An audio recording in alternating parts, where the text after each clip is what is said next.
Rich dad and poor dad अध्याय 3 सबक 2 पैसे की समझ क्यों सिखाई जानी चाहिए। 1990 में मेरे सबसे अच्छे दोस्त माइक ने अपने डैडी का लंबा चौड़ा कारोबार संभाल लिया और उसे अपने डैडी से ज़्यादा कामयाबी मिल रही है। हम एक दूसरे से साल में 1-2 बार गोल्फ कोर्स पर मिलते हैं। वह और उसकी पत्नी इतने ज़्यादा अमीर है कि आप इसकी कल्पना भी नहीं कर सकते हैं। अमीर डैडी का सब कुछ बहुत सुरक्षित हाथों में है और अब माइक अपने बेटे को उसी तरह सिखा रहा है जिस तरह से उसके डैडी ने हमें सिखाया था। 1984 में मैं 47 साल की उम्र में रिटायर हो गया और मेरी पत्नी किम उस वक्त 37 साल की थी। रिटायरमेंट का यह मतलब नहीं है कि हम काम नहीं करते या आगे काम नहीं करेंगे। इसका मतलब यह है कि जब तक कोई चमत्कार नहीं हो जाए तब तक हम काम करने या न करने के लिए आज़ाद हैं। इसका कारण यह है कि हमारी दौलत अपने आप बढ़ती रहती है, ज़्यादा तेज़ रफ्तार से।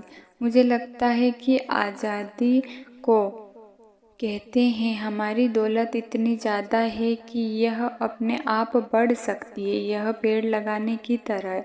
आप सालों तक इसे पानी देते हैं और एक दिन इसे आपकी ज़रूरत नहीं रह जाती। इसकी जड़ें ज़मीन में काफ़ी गहराई तक पहुंच जाती है। इसके बाद पेड़ आपके सुख के लिए छाया और फल देते हैं। माइक ने सब चलाने का विकल्प चुना और मैंने रिटायर होने का। जब भी मैं लोगों से बात करता हूँ तो वे अक्सर मुझे सलाह मांगते हैं कि उन्हें क्या करना चाहिए, शुरुआत कहाँ से और कैसे की जाए। आपकी नज़र में कौन सी पुस्तक अच्छी रहेगी? हम अपने बच्चों को यह सब कैसे सिखाएं? कामयाबी का रहस्य क्या है? मैं किस तरह करोड़ों रुपए कमा सकता हूँ? ऐसे वक्त मुझे हमेशा एक लेख ही याद आती है जो यह दिया जा रहा है। सबसे अमीर बिजनेसमैन। 1923 में हमारे सबसे महान नेता और सबसे अमीर बिजनेसमैन शिकागो में एजवाटर बीच पर इकट्ठा हुए। ये लोग बहुत मशहूर थे। 25 साल बाद इनमें से 9 लोगों का अंत इस तरह हुआ। 5.25 साल तक कर्ज में डूबे रहने के बाद गरीबी में मरे। इंसुलिन की मौत विदेश में दिवालियापन की हालत में हुई। कॉटन भी गरीबी में मरे। हॉब्सन पागल हो गए। अल्बर्ट फॉल उस समय जेल से रिहा हुए थे और लिवरमोर आत्महत्या कर चुके थे। शायद कोई भी ठीक से यह नहीं बता सकता है कि इन लोगों के साथ ऐसा क्यों हुआ था। यह 1923 की बात है।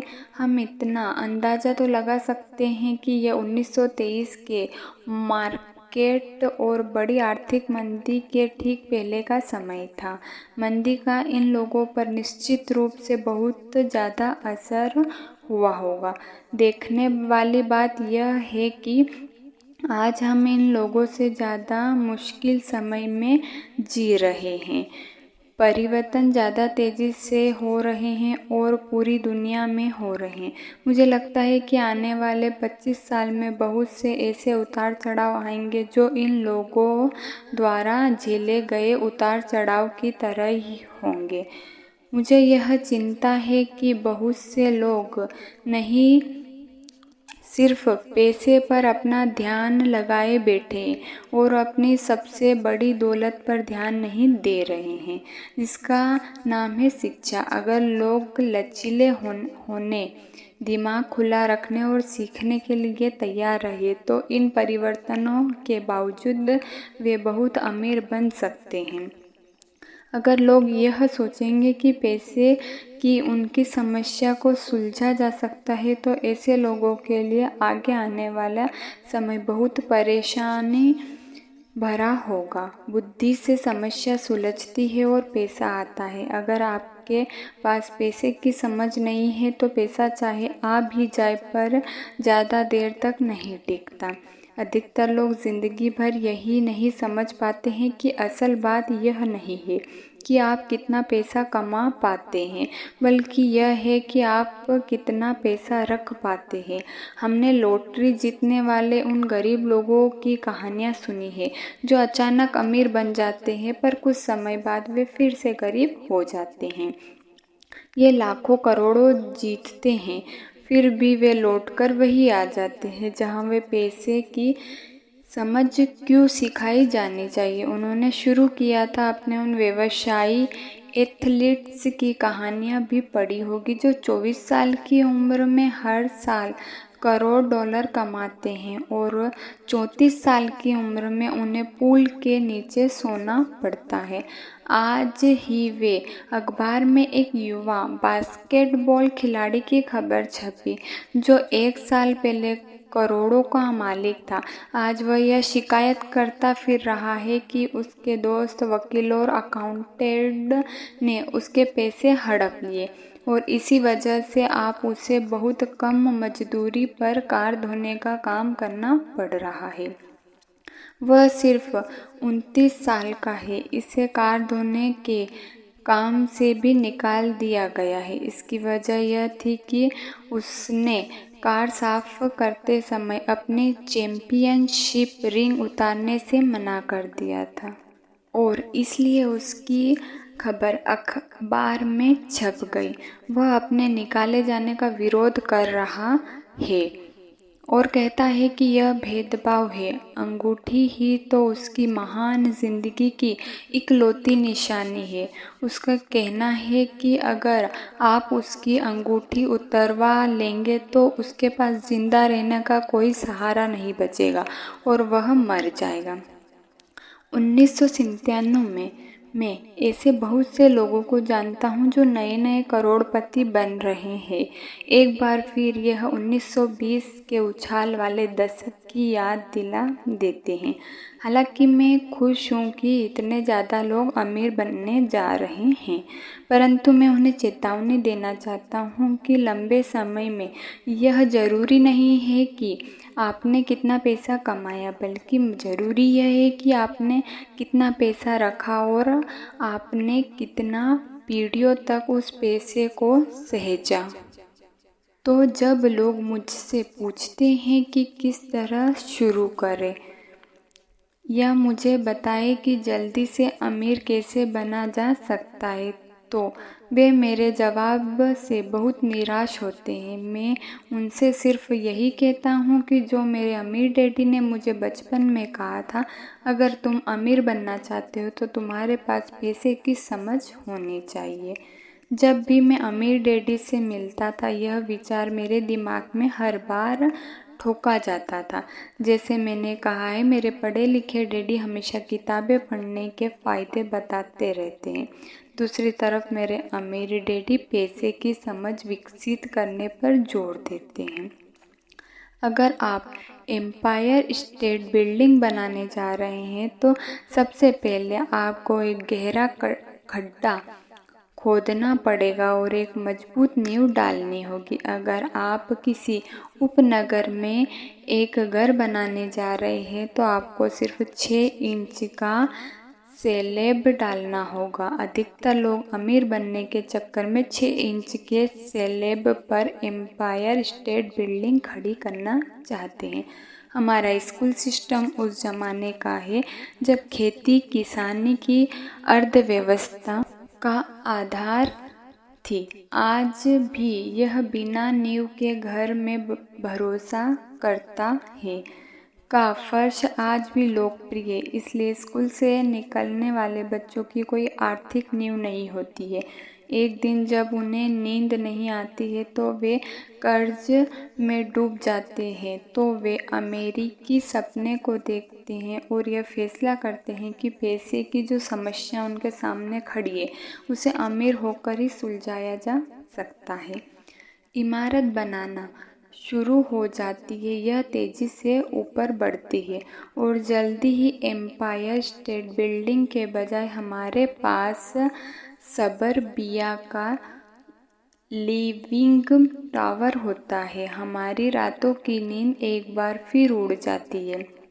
माइक और मेरे लिए दोनों ही विकल्प संभव थे, क्योंकि हमारी आर्थिक मजबूती थी और पैसे की समझ हमें बचपन से ही सिखाई गई थी। देखा जाए तो अकाउंटेंट शायद दुनिया का सबसे बोरिंग विषय है। यह बहुत उलझन भरा विषय भी है, परंतु अगर आप इसे लंबे समय तक अमीर बने रहना चाहते हैं तो यह सबसे ज़रूरी विषय भी है।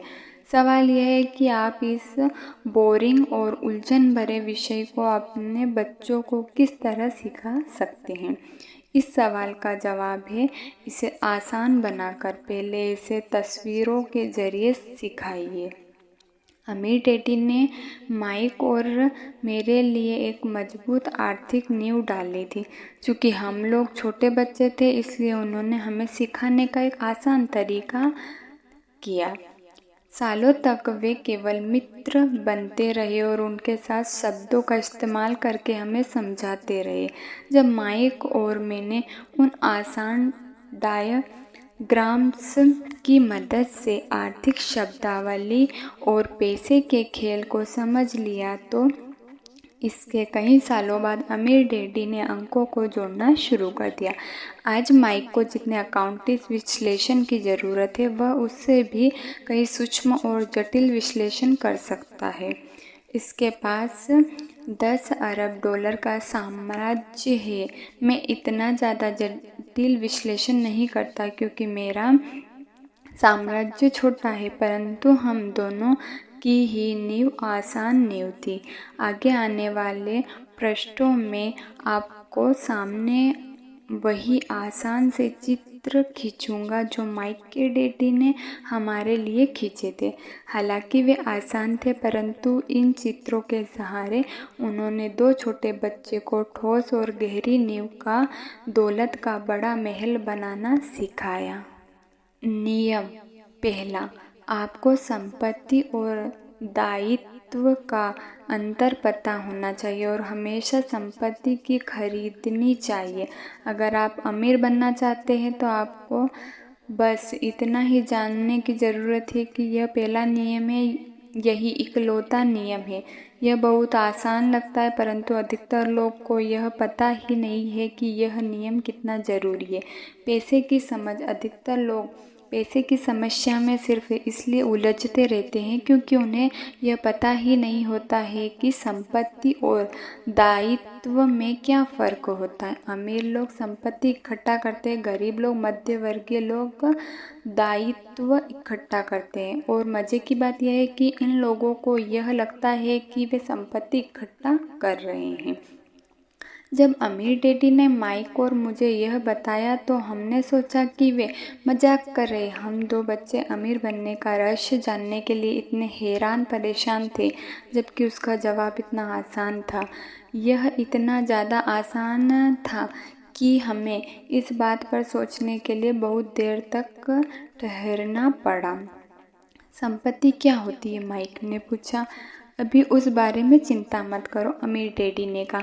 अभी सिर्फ इस विचार को अपने दिमाग में घुस जाने दो। अगर तुम इसे आसानी से समझ सकते हो तो तुम्हारी ज़िंदगी की एक योजना होगी और तुम्हें ज़िंदगी भर पैसे की कभी दिक्कत नहीं आएगी। यह आसान है, इसलिए इसे अनदेखा कर दिया जाता है।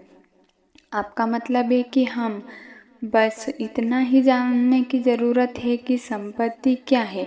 यह जानने के बाद हम उसे हासिल कर लें और अमीर बन जाए, मैंने पूछा। अमीर डैडी ने हामी भरी। हाँ, यह इतना ही आसान है। अगर यह इतना आसान है तो फिर हर आदमी अमीर क्यों नहीं बन जाता, मैंने पूछा। अमीर डैडी मुस्कुराए।